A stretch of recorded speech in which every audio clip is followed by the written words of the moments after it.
That's good. So thank you everyone for joining. I know we've been talking about this for a while now that I wanted to go over credit spreads, what those are, and not so much in detail because this is not a webinar to, okay, here's the closing bell. So yeah, let's get started. And before moving forward, let me set this up.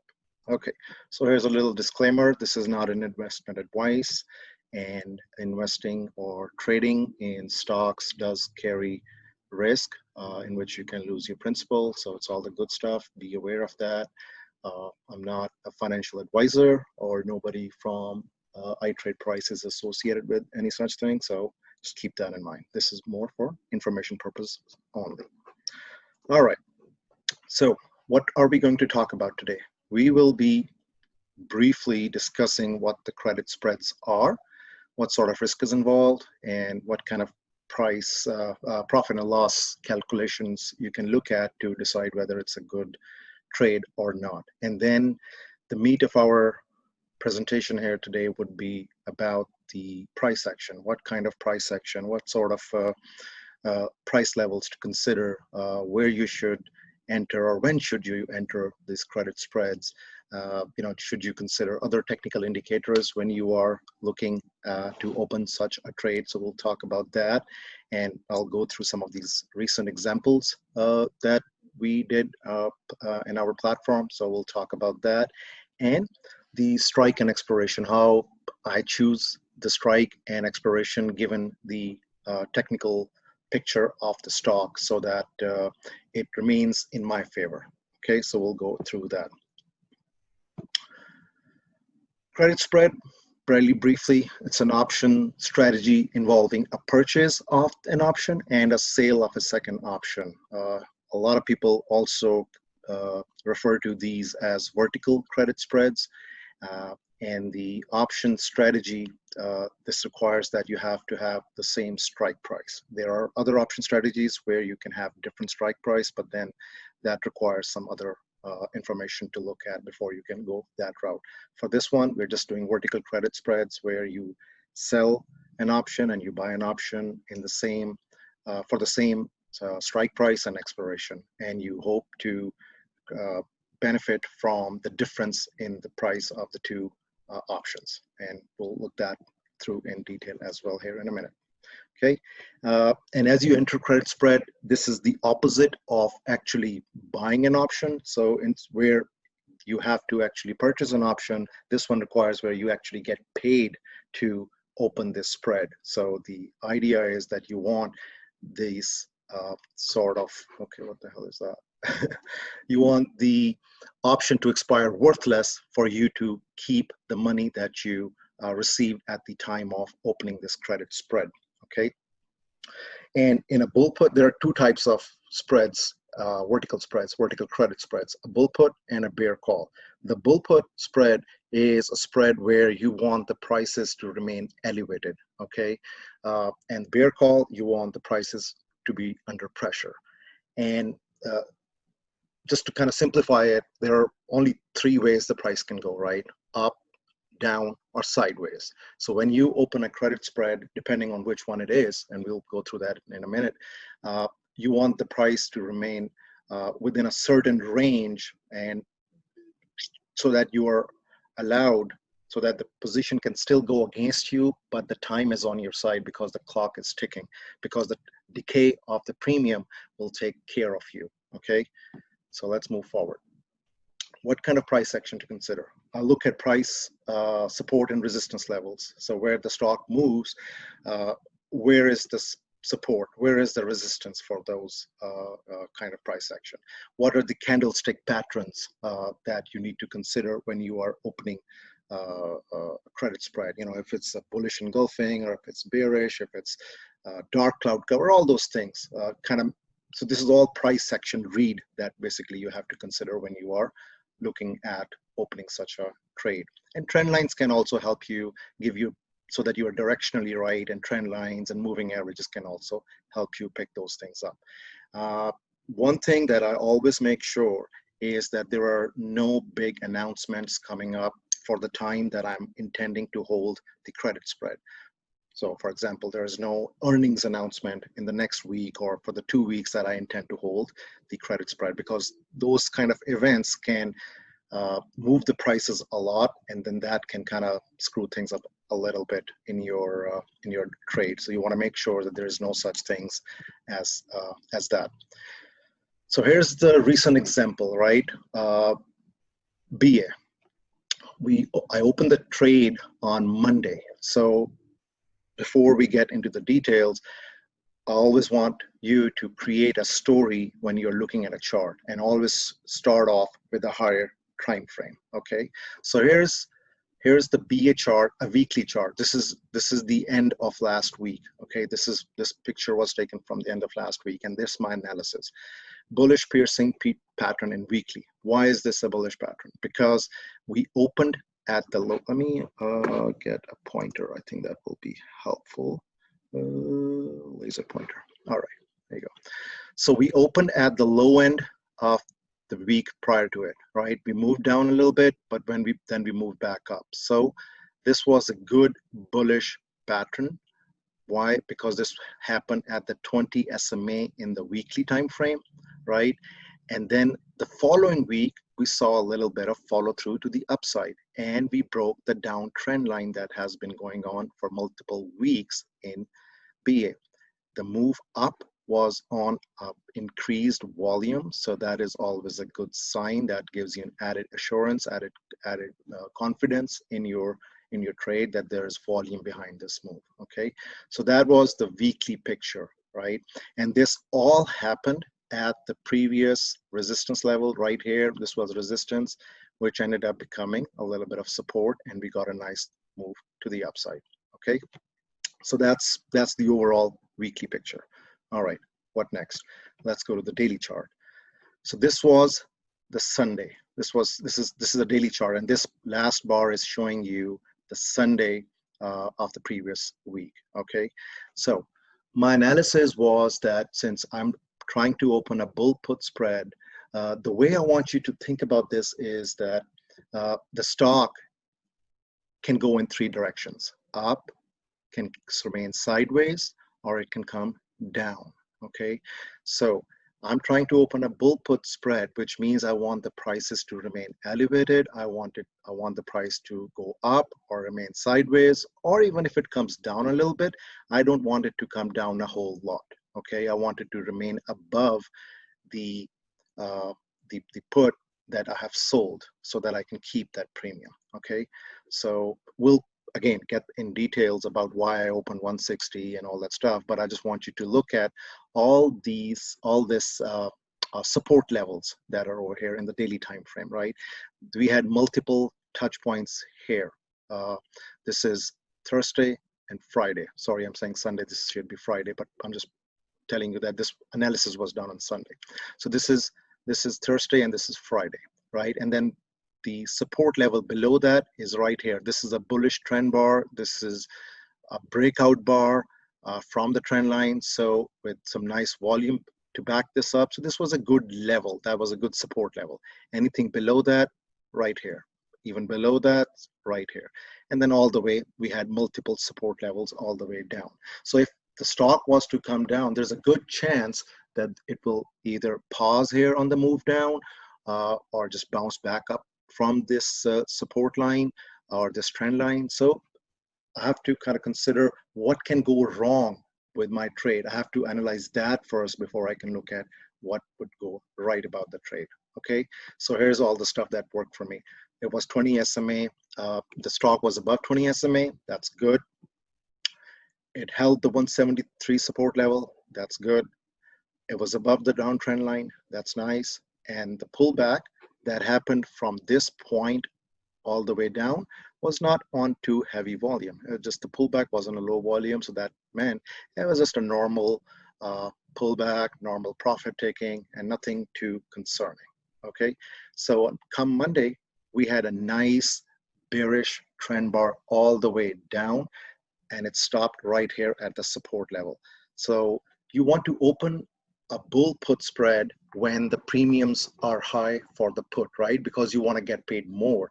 And the only way to get paid more is that when the premiums for the puts are high. And that will only happen when the stock moves down, right? So I ended up opening 10 contracts and I got a 44 cents premium for each contract. So about $440, right?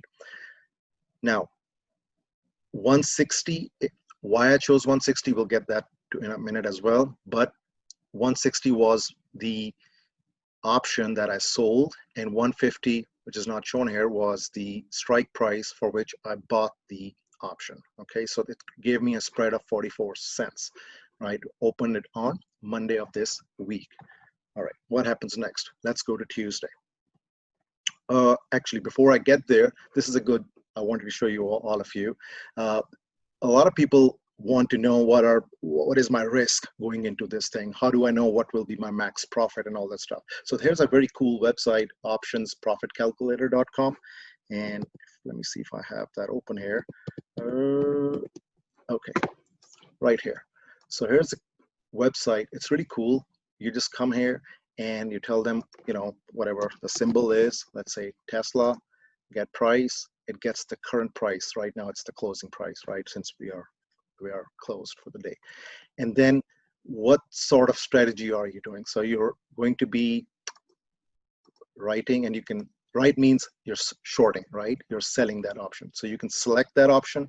You can select it by clicking up here and it shows all the expiration days and all the strike prices for that. So you choose whatever is it that you're going to choose. And once you do that, I'm not going to do that for right now, but once you do that, it puts the price here. You tell them what's your contract size, and then you do a similar thing for the short put. Okay, let's make that by. So you do the similar thing for short put. You come over here and it will tell you if it's a, how much are you going to give out of your pocket, or if it's a credit spread, how much are you going to get from it, the max, right? And then when you click on calculate, it will show you the maximum loss and your maximum profit and the break-even prices as well. So if I minimize that, this is what I had done at the time of opening that. So my entry cost was 450 credit. Credit means this is the max profit that I will make if BA remains above 160 till the expiration date, right? What was my maximum risk? About $10,000, right? And the break-even price happens at 159.55. That means Boeing has to drop all the way to 159.55 at expiration for me to kind of have that sort of break-even. But that's not happened. And again, it looks kind of scary that you're only making $450 by, you know, putting $10,000 at risk, but the chances of making that are pretty high, and we'll get there. Why are those chances high? But that's about, let's say, I think, what is that? About close to 4-5% return in 1 week. So that's a good return. Okay, now let's get back to the next slide. So this was Monday, right? This is where we are. Visually, if to help you understand, as long as the price of this Boeing BA remains above 160, it can be anywhere in this yellow shaded region or even above it. It does not matter till 21st, which is tomorrow. I get to keep that $500. So that's what the trade was. Okay, so this is Monday.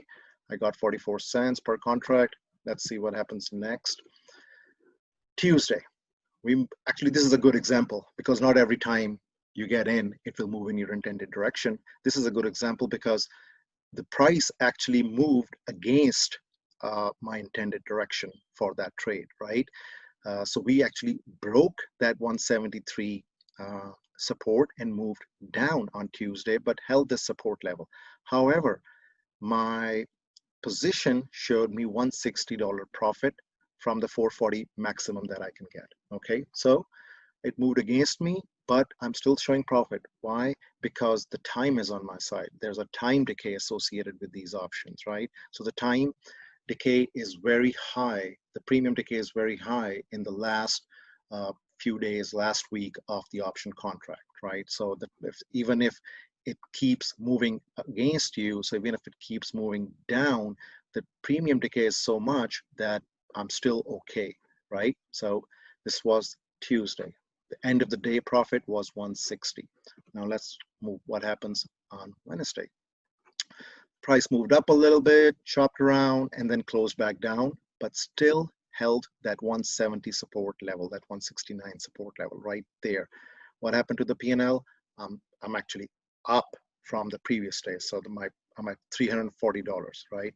And again, a lot of people ask me that, hey, do you have to keep this contract till expiration? No. If you are happy, you can come out right here at $340. You can close the spread and you can walk home with $340, right? You don't have to do anything. So that's always an option that you can have. So end of the day profit with 340. It held that support level. Nothing.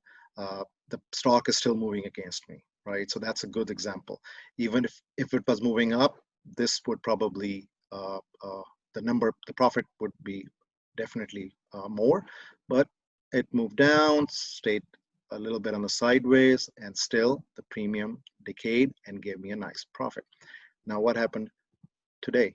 Now this screenshot was taken at 3:10 p.m. Eastern, right? Because I had to kind of put this in here in this presentation, but the profit swelled back to 400. So it's stock moved all the way down, but again, you can see how it held this 166 support level, and we played actually the bounce from there as well. But my credit spread is showing nice profit now because I only have one more day left for this contract to expire, and the stock has to move all the way down from 170 all the way down to 160. So that's a $10 move. It has to drop by $10 to start giving me a loss, and it's kind of highly unlikely that will happen.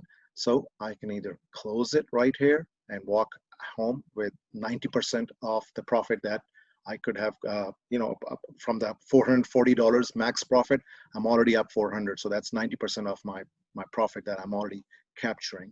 But I'm just gonna let it go and let this expire tomorrow and keep all the $440.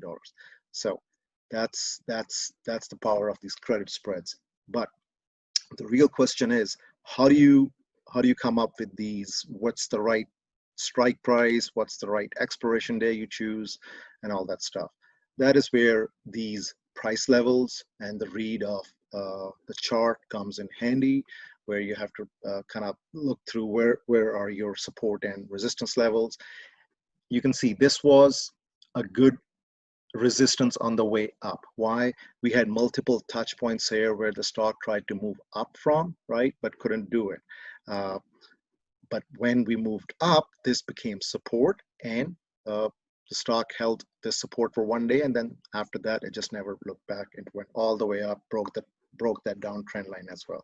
So that was a good level.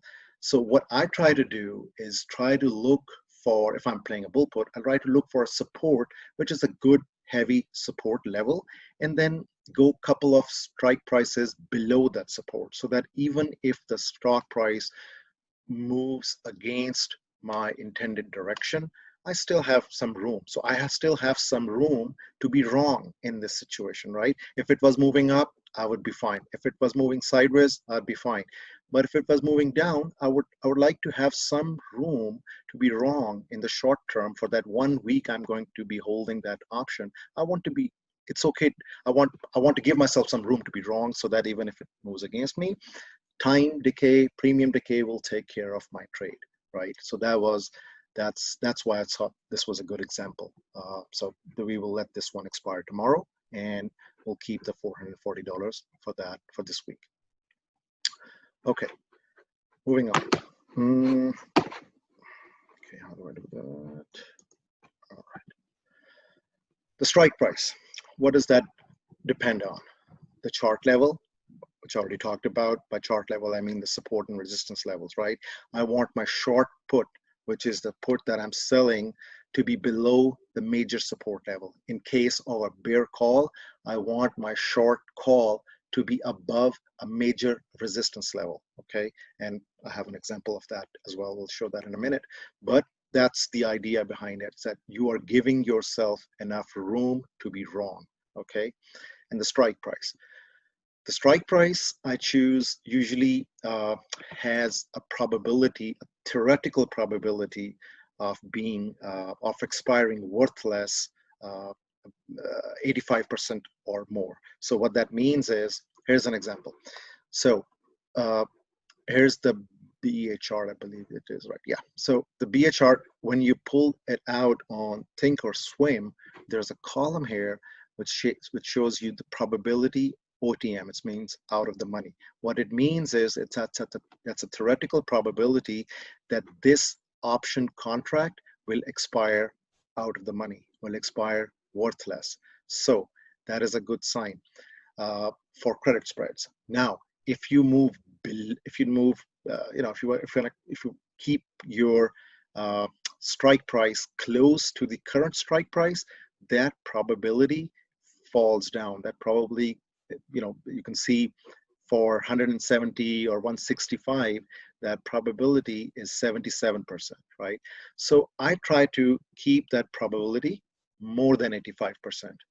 So this was a good trade because at the time I opened this trade, the probability of OTM, probability of 160 option contract expiring worthless was close to 86%. And it has increased since then to 90% because you only have one more day for the stock to fall towards 160 for this option contract to be worth something, right?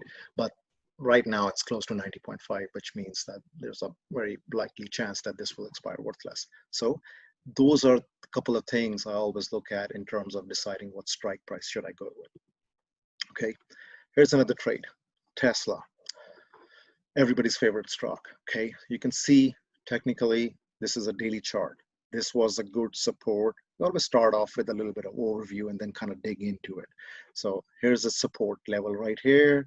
This was the all-time high, and we were sort of kind of creeping all the way up, and then we, boom, we got good volume, and the stock broke out towards the upside, and 1887 today it even traded above 2000, right?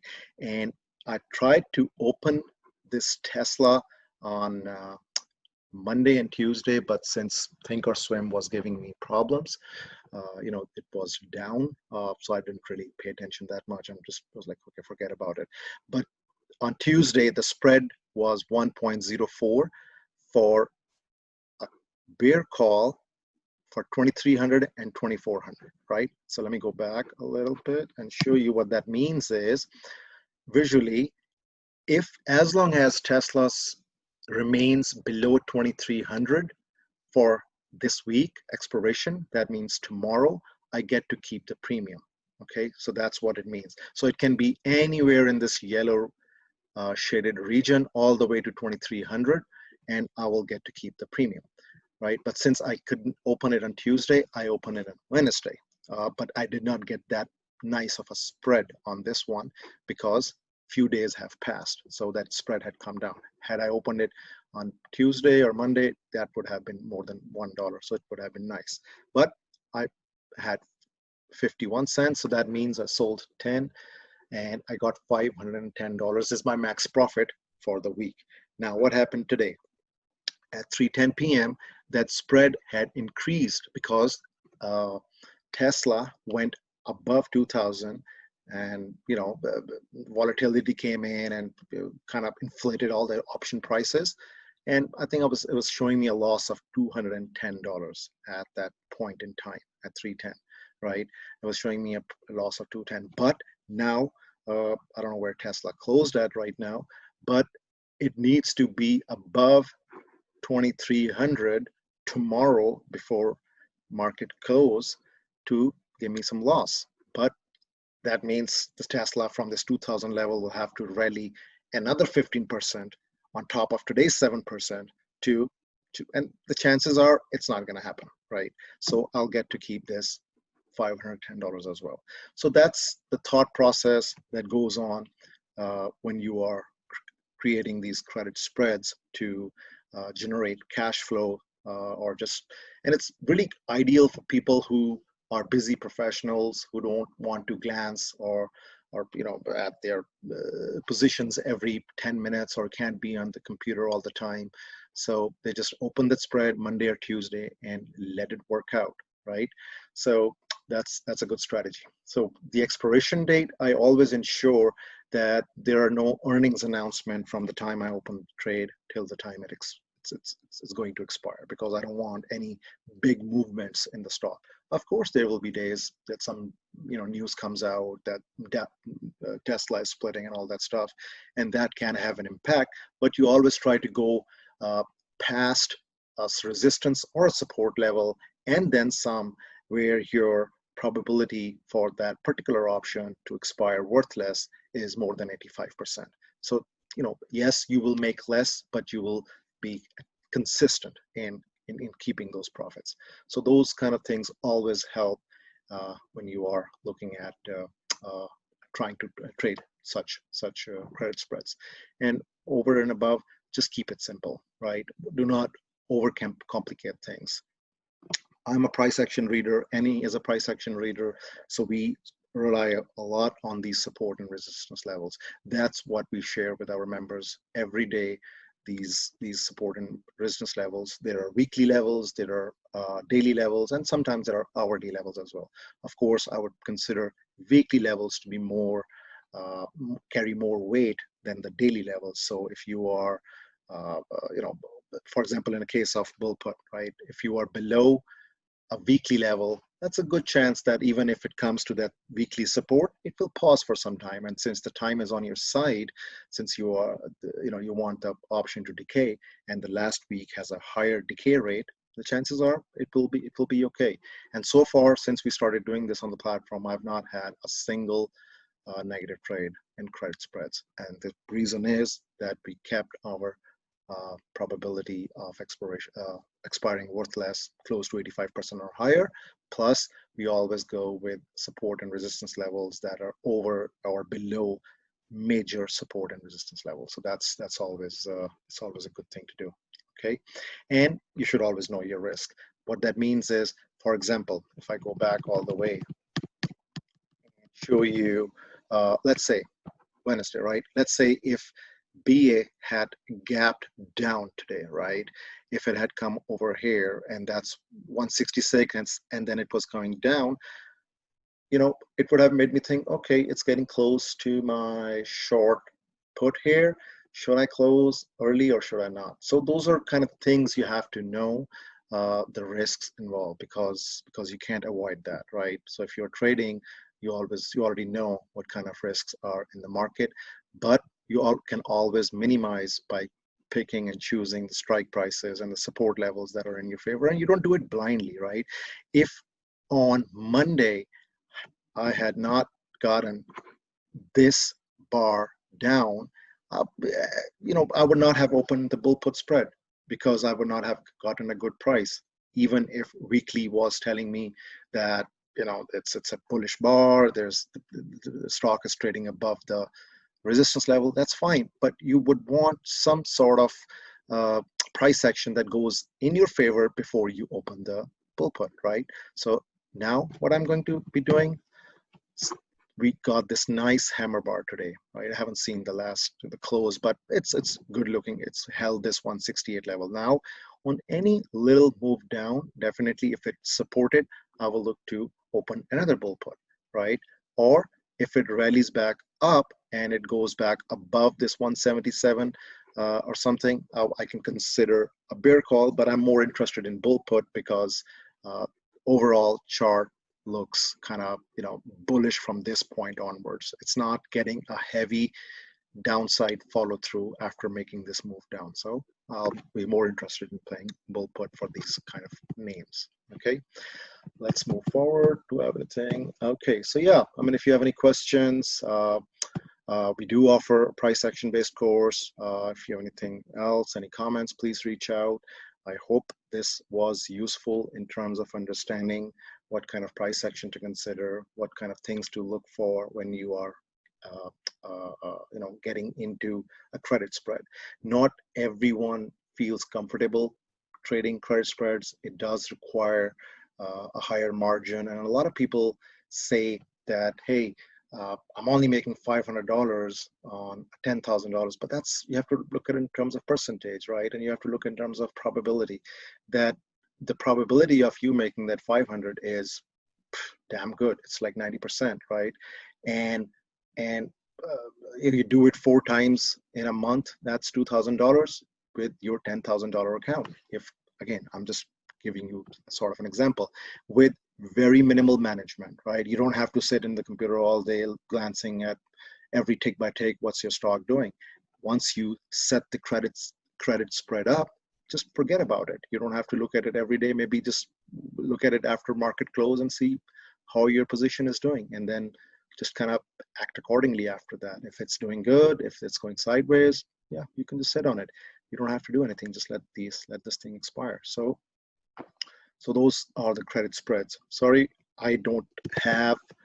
I think if you want to learn more about credit spreads, there are really cool videos. If you just go and type credit spreads on YouTube, you will see a lot more good information about how to explaining what these are in case you still have any confusion.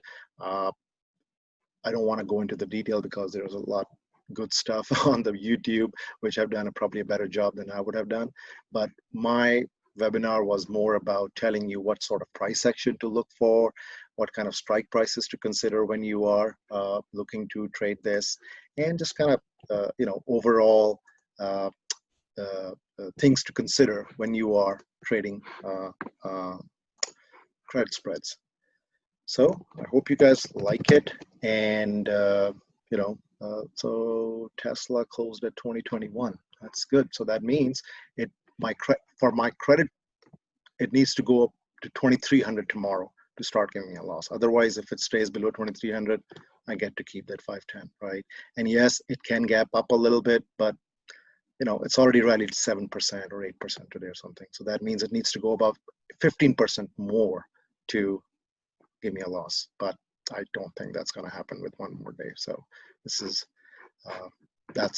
so I hope you guys like this little seminar that we did, and we hope to do it more often and with different topics, and to help you guys feel more comfortable and understand these different strategies. Okay, if you have any questions, feedback, let me know. You can always email us. You can always drop us a note on the Twitter. And let's see if you have any questions. Anybody has any question here? Nothing here so far. Let me see, mute all. Anybody wants to say anything on the chat window, let me know. I'll give anybody a couple of minutes. Ooh, there are people talking about it. Sorry, I just saw this. I had it on mute. Okay, has anybody talking? Yep. Will this be recorded? Yes, I'm recording these. Do these need to be purchased in a margin account? Yes, these have to be purchased in a margin account. Otherwise, your broker will not let you do it on the cash account. Okay, is the profit for the day over and above the credit that you received? Question answered. Okay. All right. What time frame do you look for at your support and resistance levels? I always start with the weekly level and then drill down to daily, and that should be it. You don't have to get into hourly and all that level, because you're holding this for a week, and so as long as daily and weekly are squared away, you should be good. You take into account volatility? Of course, yes, definitely. You need more volatility for the premium to be inflated. And if you open a credit spread when the volatility is through the roof, definitely you'll get more for your buck. You'll get more premium that you want to keep. And when the volatility subsides, when the volatility goes back to normal, even if the stock goes there and stock remains at the same level, the time decay will help you be profitable. Okay. What is that? It's being recorded. Yes. How long are you normally in the trade? I like to be in the trade for the term of the expiration. So this was the trade that I opened on Monday, and tomorrow the option contract will expire. So this is a 5-day trade, but I'm already 90% into the max profit. So I could have taken it today, but I'm just gonna let it expire tomorrow and keep the full 100% premium. Okay, but usually I like to play weeklies or 2 weeks out if there is a very good setup. For example, Tesla right now, I was thinking about 2600 and 2700 bear call, right, for 2 weeks out. And it could be good, but I would like the stock to rally a little bit more towards 2200 to give me a good premium on that. So I would like to see that before I open that 2 weeks out. Okay. Uh, can you post all your spreads in one location so I miss? Okay, I'll think about that. And do you run separate service for call spreads? We do not. We just share everything here with all the members in the Twitter feed, all the ideas and everything. But I think a lot of people like these kind of strategies because there's no active management required once you open this kind of trade, right? So it just kind of works it by itself, and you just sit back and reap the rewards. So, but you just kind of monitor it every day and to see how's it going. So we'll keep that in mind. Keep sharing that. Can you do a separate webinar for managing your position if it moves in the money? Okay, I'll think about that. But for that, to give me a real feeling of that, I think I'll have to have a position that is going against me to give you an idea how I manage that. But there are ways you can do that. You can kind of get into other option strategies to kind of minimize that risk, because but that's a good question. I'll think about that. Do you close for a loss or roll for a lower strike price, or does it depend? It depends on the trade. It just depends on the trade, what kind of structure you are looking at for in terms of price action, whether you want to roll it or you just want to take a loss. And it is okay to take a loss sometimes if the thing that you were intending for, if the trade you were intending for is not going into your direction. Come out. Why do you want to be in that misery? Why do you want to lose your sleep overnight? There's always a next trade, and that is why I always give myself some room to be wrong, right? Just like I showed you this BA trade, and this BA trade, right?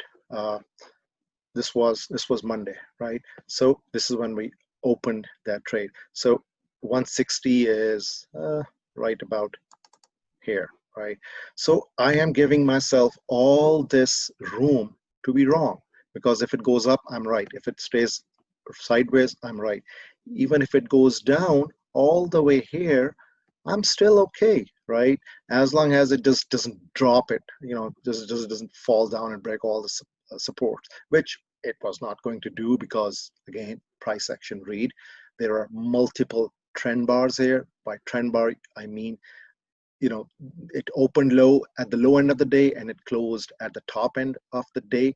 So that's a sign that there's a very aggressive buyers in that level. So that's what again happened today, where we opened low. We couldn't go all the way up, but it's a good hammer bar at the previous support level. So all good here, right? And it kind of back tested this broken trend line as well. So all these things I was kind of considering as I was opening this trade, and that's why I gave myself enough room. So if I had opened this spread with, let's say, 165 and 160 spread, definitely I would have been, kind of losing my sleep over like, what the hell is going on? The stock is dropping. We're getting very close to my short put price. No, I went even further out below the major support levels, so that even if it moves against me, I can sit on it. I'm giving myself some room to be wrong. So that's sort of the thought process that I was going through as I was looking to open this trade. Okay. All right, guys. I have to go now because Annie has taken all the kids out of the home so that we can have a quiet home to ourselves. Otherwise, I would not have been able to do it quietly and record it. I would have all these crazy kids at the background. If you have any more questions, please feel free to reach out. You guys know how to email us, tweet us, or whatever, and we'll go from there. Okay, hope you guys liked it and enjoyed it. Thank you very much for joining, and I wish you all the best. Thank you, guys. Take care.